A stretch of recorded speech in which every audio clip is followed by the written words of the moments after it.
Bismillahirrahmanirrahim. Alhamdulillah nahmaduhu wa nasta'inuhu wa nastaghfiruh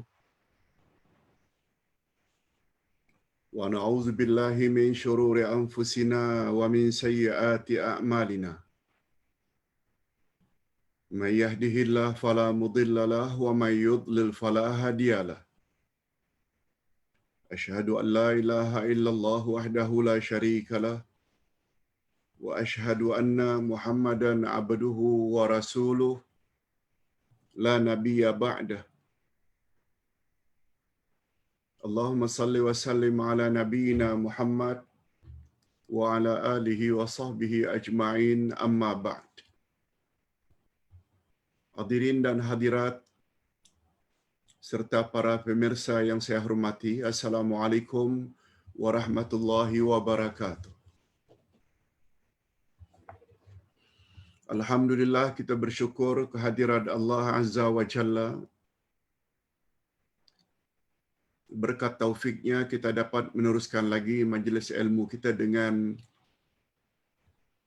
akidah Ahlus Sunnah wal Jamaah berdasarkan kitab Akidah Ahlus Sunnah wal Jamaah jilid 2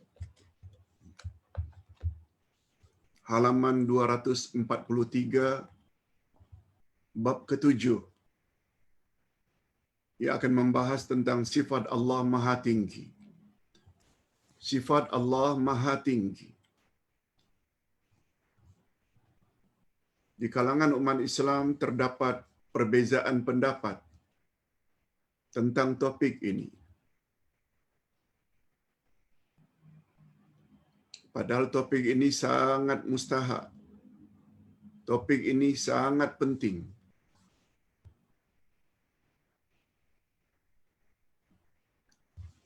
Bahwa di antara sifat utama Allah Azza wa Jalla, Dia Maha Tinggi. Allah Maha Tinggi. Apa maksud sifat Allah Maha Tinggi? InsyaAllah dalam masa lebih kurang 45 minit ini Ustaz akan jelaskan makna Allah Maha Tinggi berdasarkan ayat-ayat Quran dan hadis-hadis Nabi yang sahih dan pandangan para salafus saleh, orang yang hidup pada 3 kurun pertama yang dipanggil dengan salafus saleh. Orang yang lebih awal memeluk Islam, orang yang lebih awal memeluk Islam yang pernah mendapat sanjungan dari Nabi Muhammad sallallahu alaihi wasallam. Apa kata Nabi tentang mereka?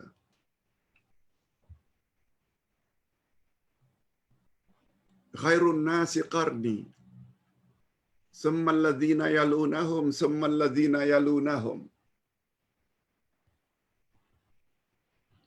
Sebaik-baik manusia adalah manusia yang hidup sekurun denganku.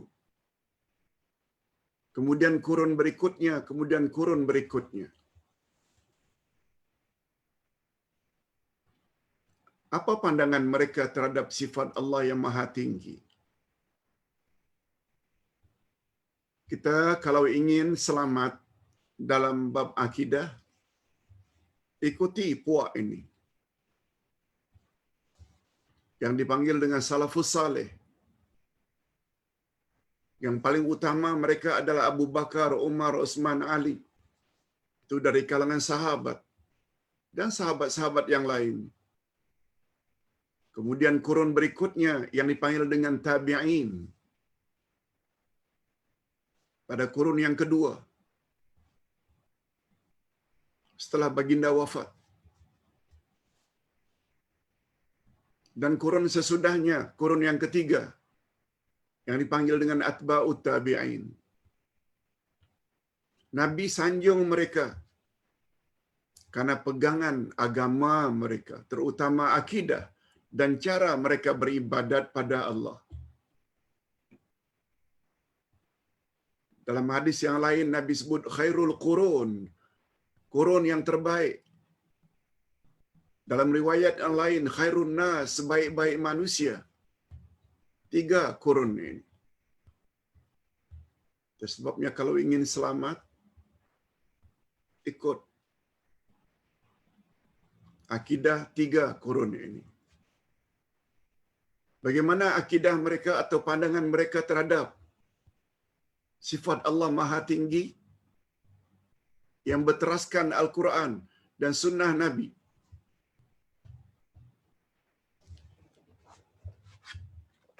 Karena topik ini sangat mustahak.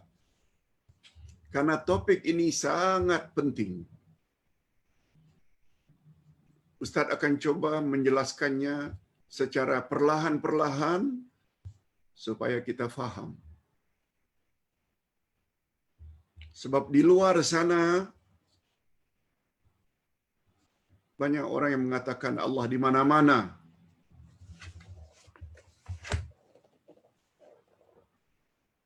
Apakah demikian pandangan 3 kurun pertama? No.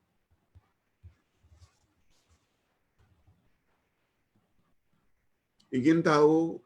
Coba dengar baik-baik penjelasan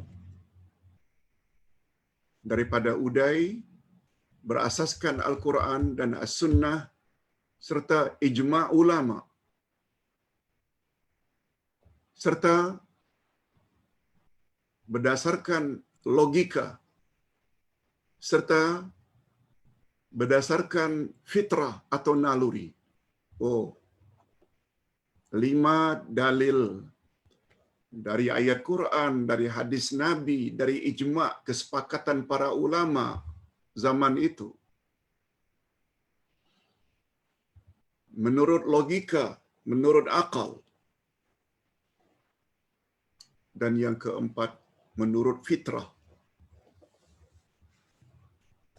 Semuanya menyatakan bahawa Allah itu Maha Tinggi. Dan Maha Tinggi itu dengan makna Allah itu di langit. Boleh juga dengan kata lain, Allah berada di atas arash. Tolong jangan gunakan akal terlalu banyak. Sebab akal ini terbatas kemampuannya. Cakapkan saja sifat Allah macam yang Allah katakan. Sebagaimana yang dikatakan oleh Rasulullah. Sebagaimana yang difahami oleh salafus saleh 3 kurun pertama. Kalau ingin selamat,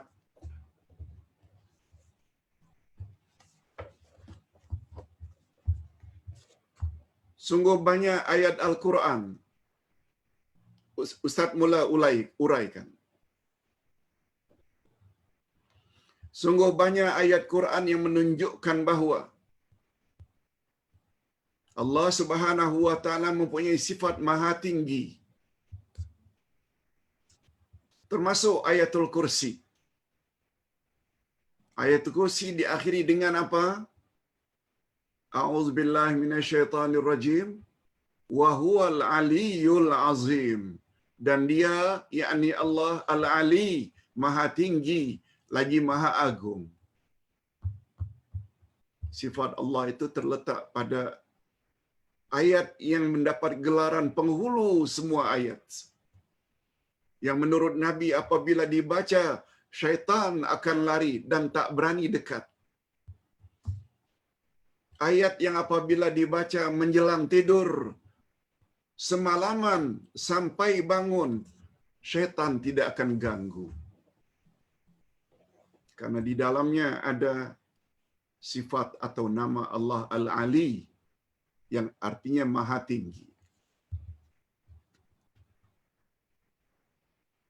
Sungguh banyak ayat Al-Quran yang menunjukkan bahawa Allah mempunyai sifat Maha Tinggi, mengatasi semua makhluknya.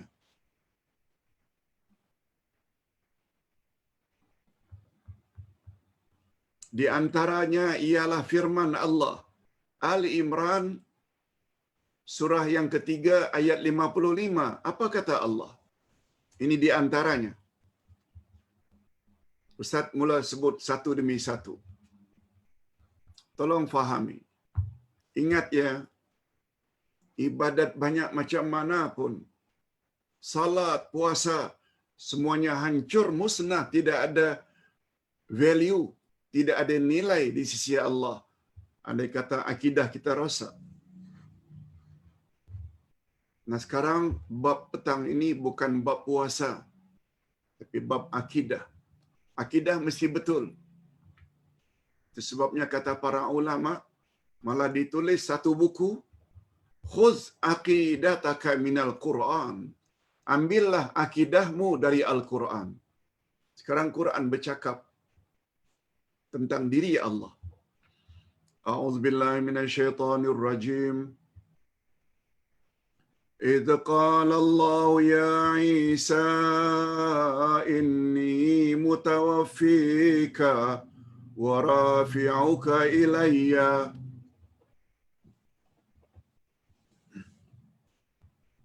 Allah bercakap dengan Nabi Musa. Allah berfirman kepada Nabi Musa.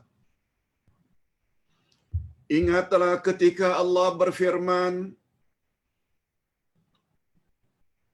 wahai Isa, sesungguhnya aku akan menyampaikan kamu kepada akhir ajalmu dan mengangkat kamu kepadaku.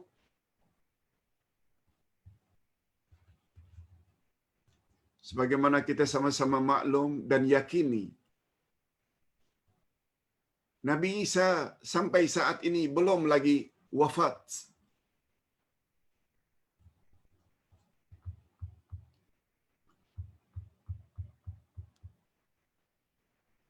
Tapi Nabi Isa diangkat oleh Allah ke sisinya. Diangkat oleh Allah Nabi Isa dengan perkataan warafi'uka ilayya. Aku angkat kamu ke sisiku atau kepada aku. Ini uraian singkat. Warafi'uka ilayya, dan mengangkat kamu kepadaku. Ayat ini menunjukkan al-marfu'u ilaihi. Maknanya, yang diangkat kepadanya, nya itu Allah. Ini menunjukkan Allah itu maha tinggi. Kalau maha tinggi, orang tidak akan kata dia di bawah. Kalau Allah dikatakan dia maha tinggi, orang tidak akan kata di hadapan, di belakang, di kanan dan ke kiri. Diangkat mesti ke atas. Atas itu dalam bahasa Arab disebut dengan sama. As-sama'u, langit. Langit dalam bahasa Arab maknanya tinggi. Itu sebabnya mulut manusia, bahagian atas, bahagian dalam, bahagian atas dipanggil langit-langit. Itu sebabnya kita di kampung-kampung, apabila ada satu keramaian seperti walimah, rumah kita tidak begitu cantik, shillingnya tidak begitu bagus. Lalu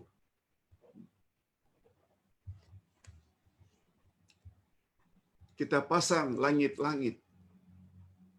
Buat kain yang cantik. Nah, yang di atas tu namanya langit-langit.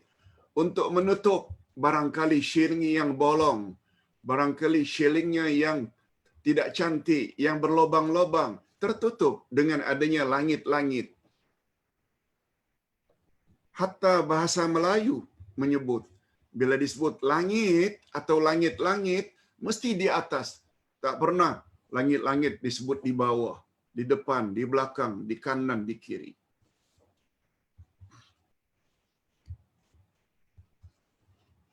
Satu, menurut keyakinan kita, Isa tidak mati dibunuh di tiang salib. Itu fahaman Kristian. Tapi berdasarkan ayat ini Allah menceritakan Allah angkat Isa naik ke sisinya. Makna naik, maknanya Allah itu di atas. Lihat, baru satu ayat kita dah dapat faham dah. Ayat yang menyatakan Allah ini tinggi, Allah di atas, berpuluh-puluh kalau tidak beratus-ratus ayat yang menyebut tentang hakikat itu. Satu ayat pun kita dah faham dah.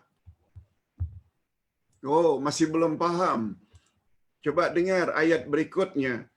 Fatir atau surah 35 ayat 10. Ilaihi yas'adul kalimut thayyib wal amalus salihu yarfa'uh. Kepadanya lah naik perkataan-perkataan yang baik dan amal saleh dinaikkannya. Perkataan yang baik, subhanallah walhamdulillah wala ilaha illallah wallahu akbar. Ceramah agama yang berdasarkan ayat Quran, itu semua kalimat-kalimat perkataan yang baik. Begitu juga amal saleh, puasa kita, zakat kita, haji kita, semuanya dinaikkannya kepadanya.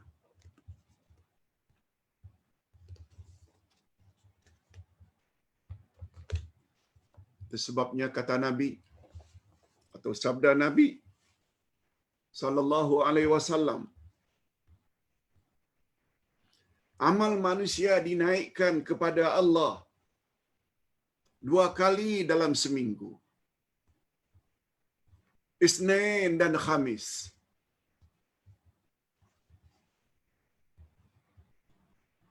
Itu sebabnya aku suka puasa Senin dan Khamis. Itu sebabnya aku mau amalku naik ke langit ketika itu aku sedang berpuasa. Itu di antara hikmahnya mengapa kita digalakkan puasa sunat Senin Khamis. Sebab pada 2 hari itulah dalam seminggu amal saleh seseorang dinaikkan ke langit. Apa makna naik? Ke atas. Ayat ini pula menjelaskan bahawa semua perkataan yang baik seperti zikrullah, subhanallah, walhamdulillah, wala ilaha illallah, wallahu akbar, tilawah Al-Quran, ini termasuk tadarus, amar ma'ruf nahi mungkar seperti ceramah seperti ini, dakwah, itu semua perkataan-perkataan yang baik. Nahi mungkar, jangan makan rasuah, jangan berjudi, jangan berzina, nasihat dalam kehidupan sehari-hari. Semuanya itu akan naik kepada Allah dan amal yang saleh juga dinaikkan kepadanya. Ini menunjukkan bahawa zat Allah itu maha tinggi.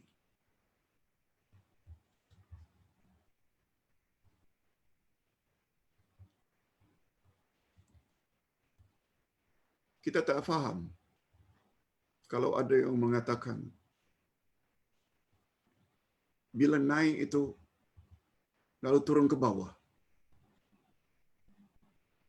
Itu sebabnya Ustaz pernah jelaskan, syurga tempat Nabi Adam, Siti Hawa yang mula-mula, yang di dalamnya iblis goda, berada di mana? Di bumi ke? No. Walaupun ada yang berpendapat begitu. Yang betulnya syurga tempat Adam dan Hawa mula-mula adalah di langit.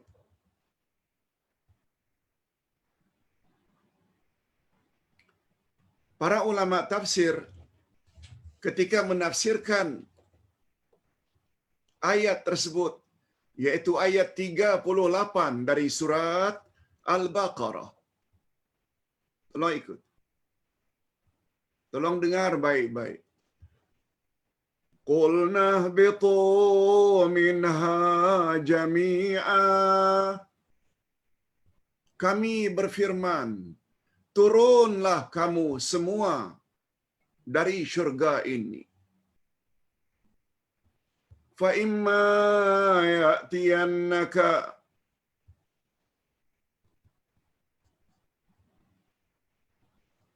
minal huda,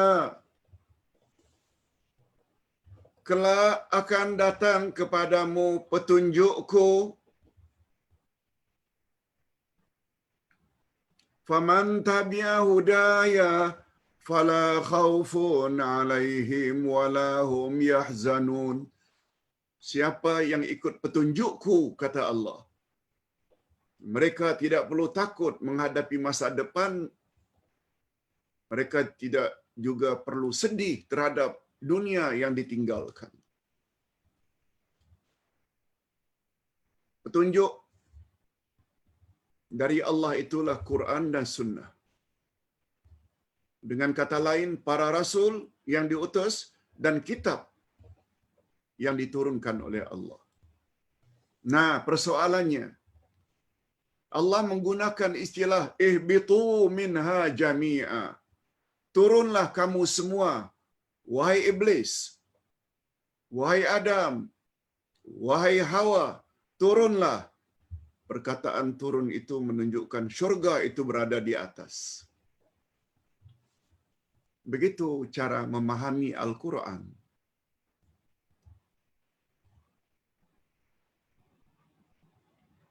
Lihat betapa perlunya atau betapa pentingnya, betapa mustahaknya faham Quran. Baca belum cukup. Apalagi baca tak faham makna. Jangankan makna maknawiyah, tafsir, terjemah harfiah pun, literal translation tak faham, macam mana nak bina akidah dengan akidah yang betul? Tak maaf, kalau perkara ini selalu Ustaz ulang-ulang, sekedar motivasi. Bukan bermaksud nak merendah-rendahkan. No. Na'udzubillah min zalik. Allah Maha tahu.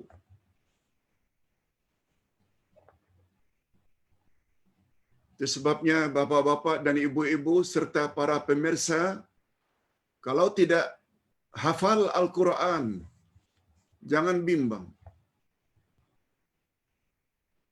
Tidak ada masalah. Tuhan tak akan marah.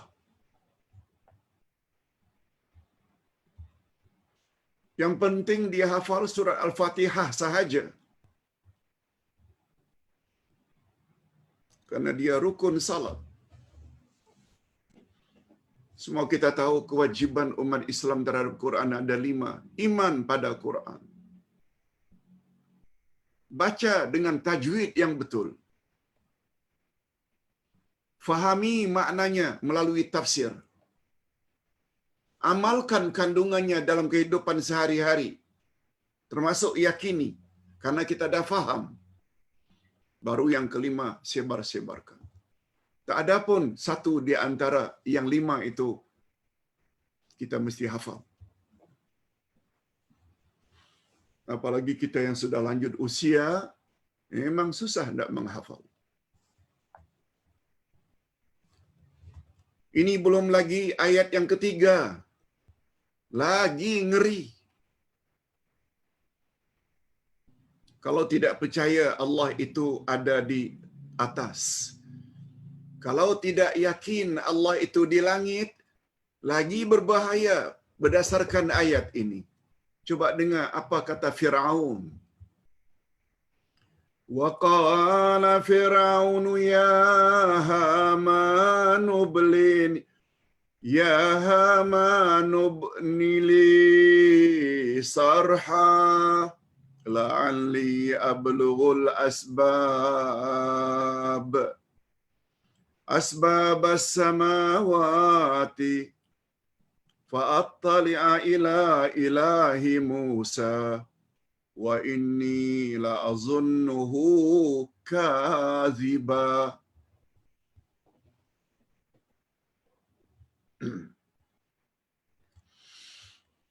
Dengar baik-baik. Terjemahan harfiah dulu. Walaupun terjemahan ini belum cukup, tapi pahami dulu. Apalagi hadirin dan hadirat serta para pemirsa sudah dibekali dengan buku, lagi mudah memahaminya. Allah berfirman, dan berkatalah Firaun, hai Haman, buatkanlah bagiku sebuah bangunan yang tinggi supaya aku sampai ke pintu-pintu, yaitu pintu-pintu langit, supaya aku dapat melihat Tuhan Musa, dan sesungguhnya aku memandangnya seorang pendusta, pembohong. Ustaz nak jelaskan sedikit. Firaun, raja zalim yang memerintah pada zaman Nabi Musa, yang dipanggil nama asalnya Ramses II. Gelarannya Firaun. Firaun di zaman Nabi Musa sangat zalim. Dan orang kuatnya, second man, orang kedua kuat, namanya Haman. Apa kata Firaun, orang nomor satu, kepada orang nomor duanya? Ya Haman, binakan untukku bangunan tinggi pencakar langit, biar sampai ke pintu-pintunya, supaya aku boleh lihat Tuhan Musa. Dan aku mengira dia, yakni Musa itu, pembohong saja. Melalui terjemah harfiah pun kita dah faham dah.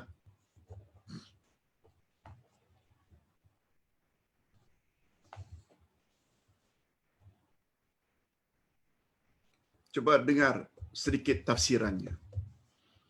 Arahan Firaun kepada menterinya Haman di dalam ayat di atas agar membuat bangunan tinggi ke langit.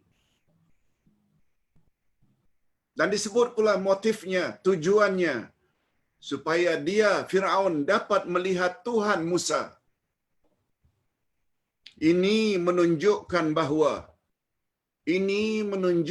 bahawa Musa pernah mengatakan kepada Firaun bahwa Tuhannya di langit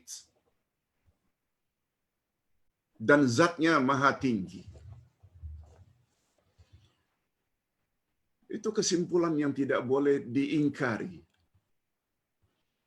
Sebab andai kata Musa mengatakan Allah itu di dasar laut, Firaun akan suruh Haman, tolong kamu terokai dasar laut, supaya aku boleh lihat Tuhan Musa.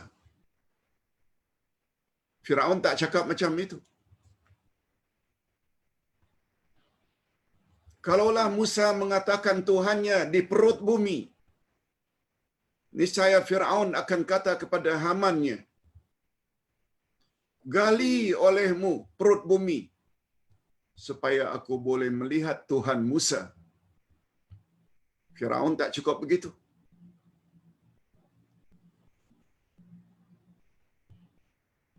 confirm. Musa juga tidak kata Tuhannya di mana-mana.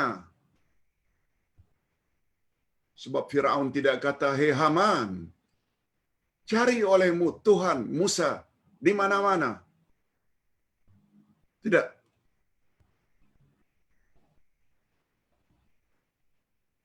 Tapi Firaun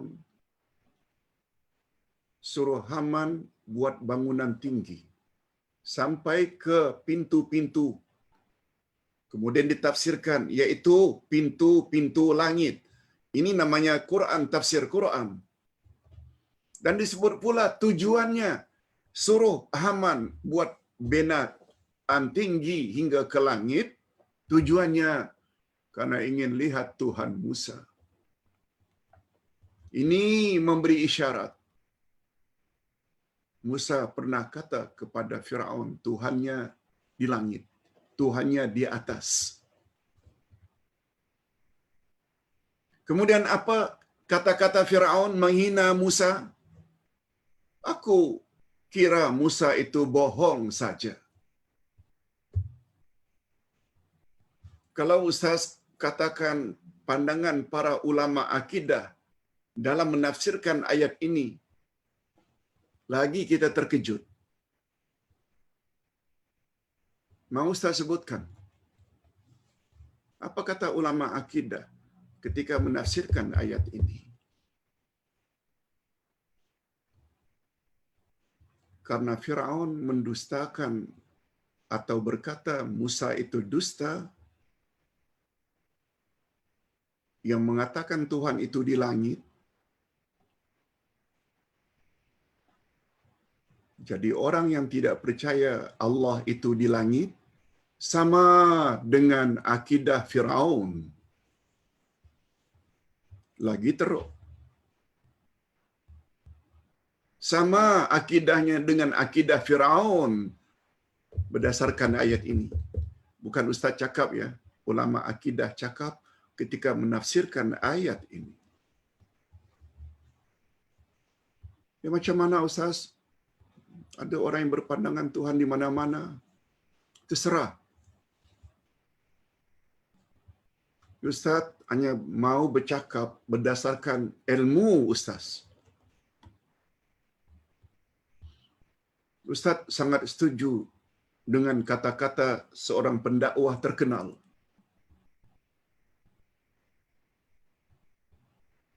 Apa kata pendakwah tersebut? Terus saya disebutlah namanya. Saya akan mengajar audiens, para jemaah, berdasarkan apa yang saya tahu. Saya tidak mengajar jemaah, audiens, apa yang audiens dan jemaah mau. Ustaz ulang sekali lagi. Ini kata-kata yang betul. Supaya semua jemaah faham. Udai akan mengajar murid-muridnya, followersnya, apa yang Udai tahu. Udai tak akan mengajar jemaahnya, followernya, apa yang follower mau. Nama pun belajar. Ada guru, ada murid. Bila yang dikatakan oleh gurunya betul dan cukup dalil dan hujahnya, terimalah kalau ingin selamat. Tapi Udai tak pernah memaksa jemaah mesti ikut pandangan Udai. Cuma tengok dulu, Udai ada dalil tak? Awak yang selama ini mengatakan Tuhan di mana-mana ada hujah tak? Ada dalil tak? Memang macam itu ke yang Allah cakap? Memang macam itu ke yang Rasul cakap? Udai coba nak menyampaikan apa yang Allah cakap, apa yang Rasul cakap, ijma' para ulama sesuai dengan logika, sesuai dengan fitrah. Oh, kita ni baru bab 1 ni, apa Quran cakap. Belum lagi kita bercakap apa yang hadis cakap. Okey.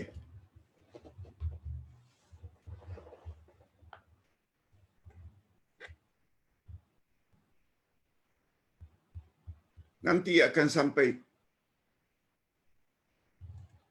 pelajaran kita.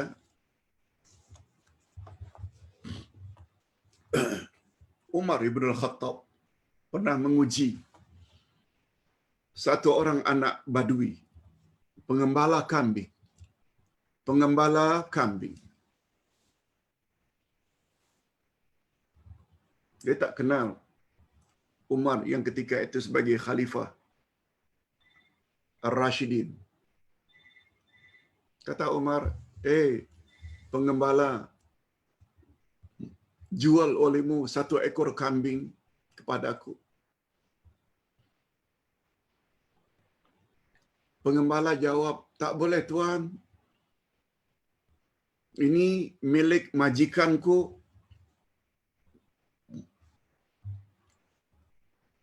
Kata Umar menguji, alah, katakan saja kepada majikanmu,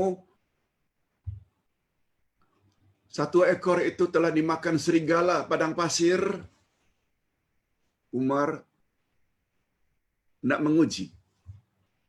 Bukan menyuruh budak itu berbohong. Bukan, nak menguji. Katakan saja kepada majikanmu,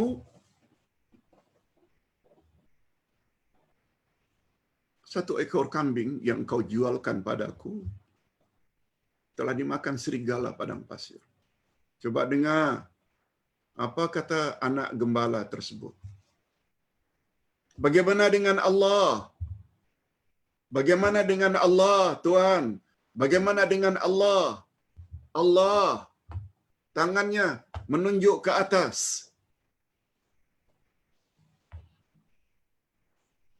Anak badui yang biasanya primitif, tidak masuk sekolah, jangankan universiti sekolah menengah, sekolah rendah pun tak masuk, sudah faham bahwa Tuhan itu di langit. Hari ini lulusan universiti masih lagi mengatakan Tuhan di mana-mana. Masalah hidayah, masalah petunjuk. Nabi pernah didatangi oleh seorang sahabat. Ini ada kaitannya juga dengan penggembala. Dia memiliki jariyah. Jariyah maknanya hamba perempuan.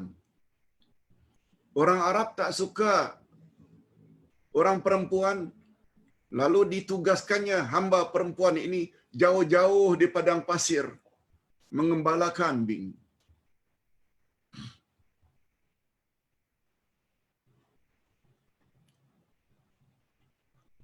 Pada satu hari, jariyah ini memberitahu kepada tuannya bahawa seekor kambingnya dimakan serigala. Yang ini dimakan serigala betul.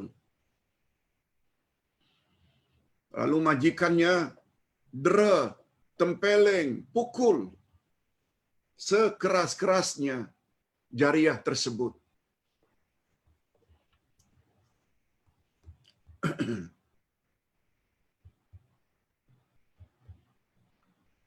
Akhirnya majikan menyesal.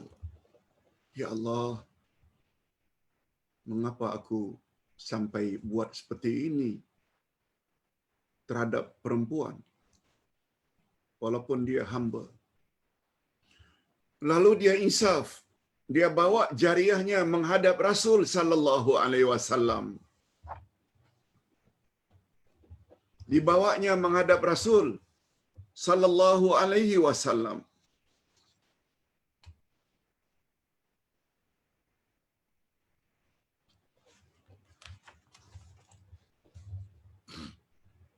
Apa kata majikan? Ya Rasulullah,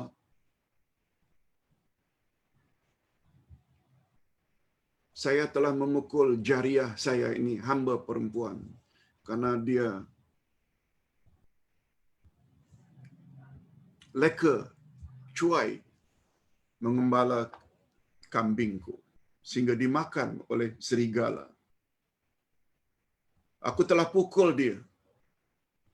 Sangat marah. Tapi saya menyesal ya Rasulullah. Saya ingin tobat. Saya ingin minta ampun pada Allah. Tolong Tuhan pastikan dia ini mantap tak imannya, sebab syarat memerdekakan hamba sebagai kafarat mesti hamba itu perempuan. Maaf, hamba itu mesti beriman. Mesti beriman. Sebabnya dia datang menyumpai Rasulullah sallallahu alaihi wasallam, minta tolong pastikan jariah yang dia tempeleng yang akan dia merdekakan itu beriman atau tidak. Coba dengar kisah selanjutnya. Baik, kata Nabi. Pertama-tama yang Nabi tanya, ya jariyah, aina Allah? Wahai jariyah, di mana Allah? Jariyah langsung menjawab, fis sama. Allahu fis sama. Allah di langit. Nabi susuli dengan pertanyaan yang kedua. Ana man? Aku ni siapa? Kau kenal tak? Jariyah jawab, anta Rasulullah. Engkau adalah Rasulullah, utusan Allah, pesuruh Allah. Hanya dengan dua jawaban ini, apa kata Rasul kepada majikan? A'tiqha fa innaha mu'minah. Kau boleh merdekakan dia, karena dia seorang wanita yang beriman. A'tiqha, bebaskan dia, merdekakan dia, fa innaha mu'minah, karena dia wanita yang beriman. Pertanyaan, atas dasar apa Nabi klasifikasi, kategori bahwa jariyah itu beriman? Atas dasar apa? Atas dasar jawabannya, di mana Allah? Dia jawab, Allah di langit. Siapa aku? Engkau adalah Rasulullah. Maknanya, Rasul setuju tak dengan jawaban jariyah? Tentu salah setuju. Sebab bila jawaban jariyah itu salah, adalah wajib hukumnya Nabi menegur. Jangan cakap macam itu. Tapi bukan Nabi memarahi jariyah, mengatakan Allah di langit, malah Nabi rekomen dia sebagai wanita yang beriman. Kesimpulan, ingin jadi mukmin laki-laki, ingin jadi mukminah wanita beriman yang perempuan, wanita yang beriman, jawabannya ketika ditanya di mana Allah, mesti jawabnya Allah di langit. Hadis sahih. Sekali lagi, hamba saya bukan orang yang berpendidikan, tak pernah sekolah, pun tahu Allah itu di langit. Kita yang berkelulusan universiti berkata lain daripada itu, tak faham, tak ngerti. Tapi jangan kata ya, ini pesan Ustaz, jangan menuduh orang yang tidak berkata begitu kafir. No. Bukan itu tujuan kita mengajar, nak mengkafir-kafirkan orang. yang kita udai khasnya ingin mengajar, milikilah akidah sebagaimana akidah para rasul, para siddiqin, para syuhada, para salihin. Kalau benar-benar ikhlas dan jujur ingin berada di atas siratal mustaqim. Masih ingat definisi siratal mustaqim? Ustaz ulang sedikit. Ihdinas siratal mustaqim. Doa yang paling banyak kita ucap seharian.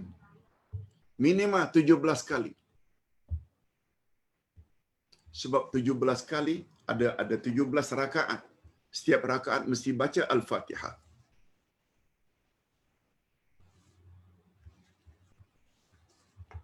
Rukun wajib baca. Tak baca tak sah.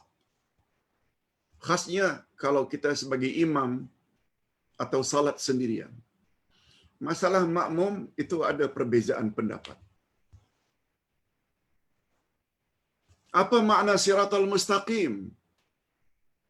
Allah jelaskan sendiri pada ayat berikutnya, siratal ladzina an'amta 'alaihim. Jalan yang lurus adalah jalan orang-orang yang Engkau telah beri mereka nikmat. Ini namanya Quran, tafsir Quran. Nah, siapa pula orang-orang yang confirm telah mendapat nikmat Allah, bahwa merekalah yang berada di atas jalan yang lurus? Jawabnya, ayat 69 surat An-Nisa.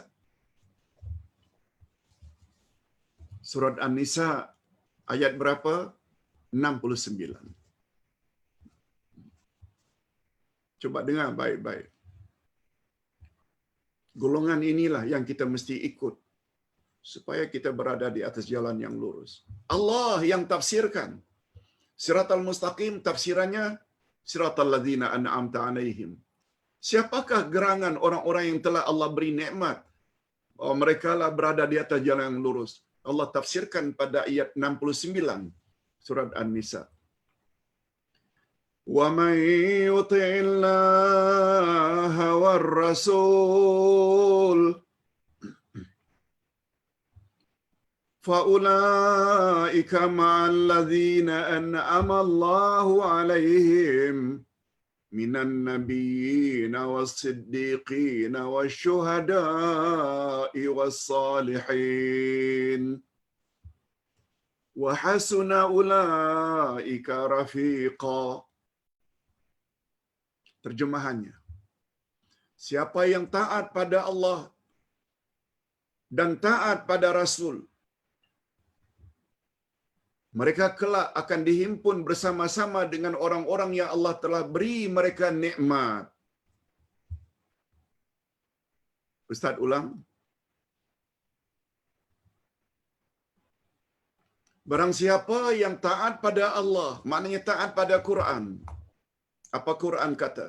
Taat pada Rasul. Hari ini, taat dengan sunnah Nabi. Mereka kelak di akhirat akan dihimpun dengan orang-orang yang telah diberi oleh Allah nikmat ke atas mereka. Lalu Allah explain siapa golongan yang telah confirm dapat nikmat. Minan nabiyyin, nabi-nabi. Wasiddiqin, as-siddiq, orang yang benar-benar, termasuk Abu Bakar as-Siddiq. Wasyuhada, orang-orang mati syahid, termasuk Umar, Osman dan Ali, sebab ketiga-tiganya mati dibunuh. As-salihin, orang-orang saleh, seperti Imam Abu Hanifah, Imam Malik, Imam Asy-Syafi'i, Imam Ahmad ibnu Hanbal. Oleh sebab itu, ingin mendapat siratal mustaqim, kita mesti ikut 4 kelompok ini. Nabi-nabi, siddiq-siddiq, syahid-syahid dan orang-orang saleh. Coba dengar apa cakap Musa kepada Firaun. Di mana Allah? Kita dapat jawabannya tadi. Tadi perkataan Firaun.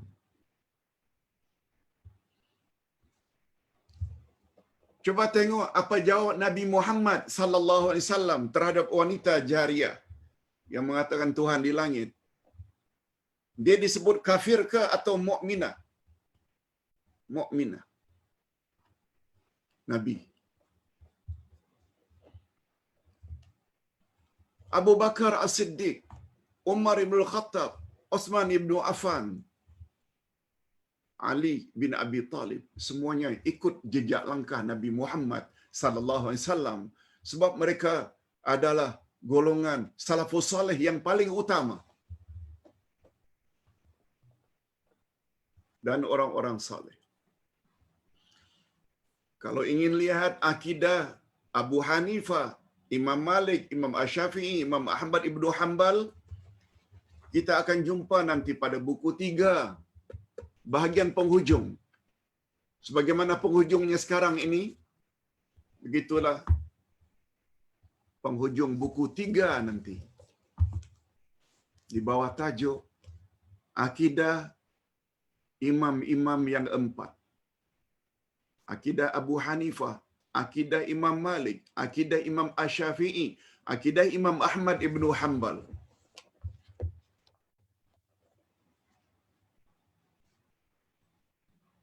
Semuanya menunjukkan bahawa Allah itu di langit.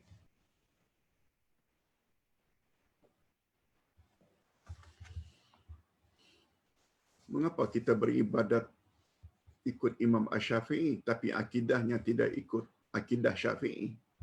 Timbul pertanyaan. Hadirin dan hadirat rahimakumullah.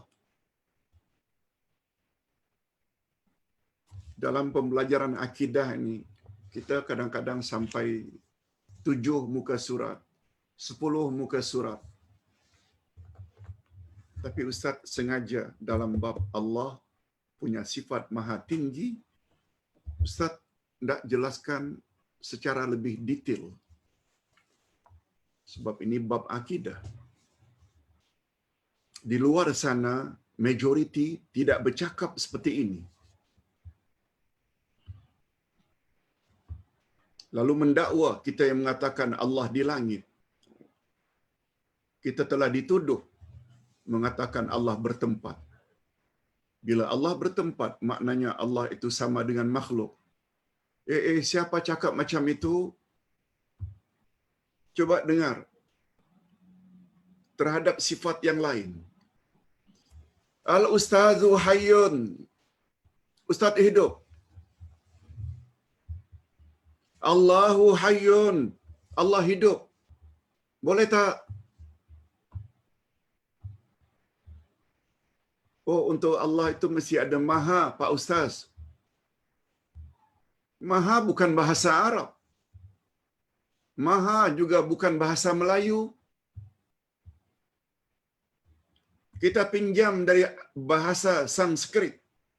Kata orang Indonesia, Sanskerta. Hindu lama. Maha Guru. Itu sebabnya kita selalu gunakan istilah Allah Maha hidup. Allah Maha mendengar. Allah Maha melihat. Yes. Buktinya dalam ayatul kursi, Allah tidak sebut Allahu la ilaha illa huwa mahal hayyu wa mahal qayyum. Tapi al-hayyu al-qayyum. Itu sebabnya Abdullah Hayyun. Allahu Hayyun. Boleh tak? Boleh. Dalam sebutan. Tapi kita dah set dalam minda. Hidup di sisi Allah tak sama dengan hidup di sisi Abdullah. Allahu alimun. Allah maha mengetahui. Abdullah alimun. Abdullah ada ilmu. Sama-sama alim. Allah alimun. Al-Ustazu alim. Tapi kita dah setkan dalam minda. Ilmu Allah. Yang dulu, yang sekarang dan yang akan datang clear bagi Allah. Abdullah tahu yang dulu dan sekarang. 1 minit, 2 minit akan datang. Abdullah tak tahu. Dah setkan. Kalau Allah Subhanahu Wa Taala katakan dia di langit. Katakan saja Allah di langit. Kalau Allah katakan dia turun, katakan saja Allah itu memang turun. Ingat ya, panduan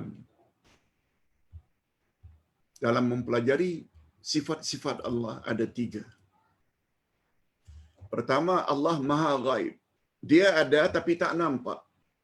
Setuju tak kalau Ustaz katakan, kalau sesuatu tak nampak, kita tak mampu untuk mensifatinya? Jangankan Allah, makhluk saja roh, angin, kita tahu dia ada, tapi kita tidak mampu mensifati roh itu macam mana. Sampai Allah katakan pada Nabi pada ayat 185 dari surat Al-Isra, yas'alunaka 'anir ruh qulir ruhu min amri rabbi. Mereka bertanya kepadamu tentang roh. Jawab saja hai Muhammad, roh itu urusan Tuhanku. Padahal roh itu makhluk. Pun Nabi tak dibenarkan menjawab. Apalagi tentang Allah. Dia ada tetapi ghaib. Bila ghaib kita tak mampu mensifati. Nah, panduan yang kedua, yang paling tahu tentang nama dan sifat Allah adalah Allah Subhanahu wa taala. Apa implikasinya? Kalau Allah yang lebih tahu, apa saja yang dia katakan dalam Quran tentang dirinya, percaya sajalah. Sebagaimana yang Allah cakap. Jangan dirubah-rubah kepada makna lain. Sebab bila kita rubah sifat Allah menurut akal kita, bermakna kita telah mendakwa kita lebih tahu tentang Allah daripada yang punya diri. Oh, itu dah teruk itu, akidah macam itu. Yang ketiga, insan yang paling tahu tentang nama dan sifat Allah adalah Rasulullah. Mengapa? Karena baginda terima wahyu.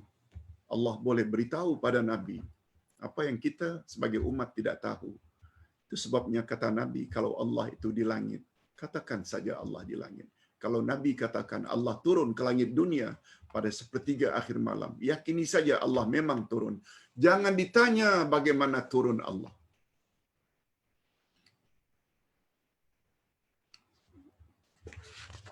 Walaupun hanya 2 muka surat petang ini. Tapi Ustaz harap mudah-mudahan jemaah semua boleh faham. Bukan pendapat Ustaz. Inilah yang Nabi cakap, inilah yang Abu Bakar, Umar, Osman dan Sayyidina Ali cakap, salafus saleh, dan kita ingin selamat. Namun demikian, anda ada hak untuk memilih. Mau ikut ke tak ikut.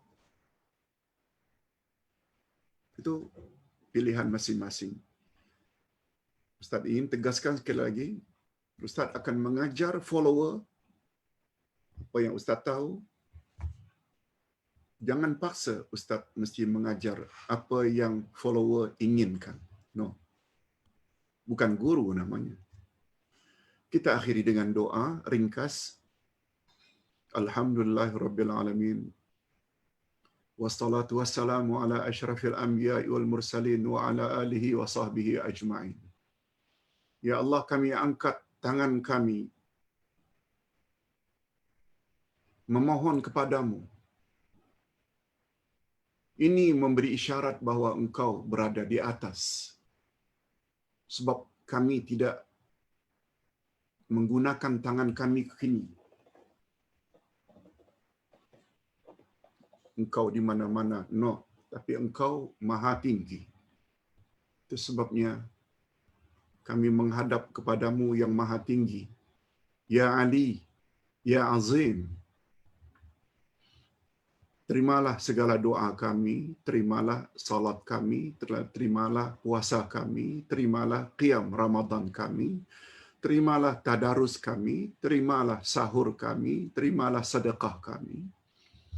Sebab tidak ada yang dapat menerima kebaikan kecuali hanya Engkau. Oleh sebab itu, angkatlah ya Allah setiap hari Isnin dan hari Khamis amal-amal saleh kami. supaya menjadi bekal kami nanti untuk hidup bahagia di akhirat nanti dan memasuki syurga-Mu.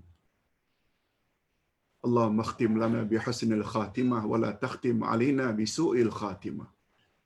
Ya Allah, akhirilah hidup kami dalam keadaan akhir yang baik, akidah yang betul, berpaksikan Quran dan sunnah Nabi-Mu, serta ikut akidah salafus salih.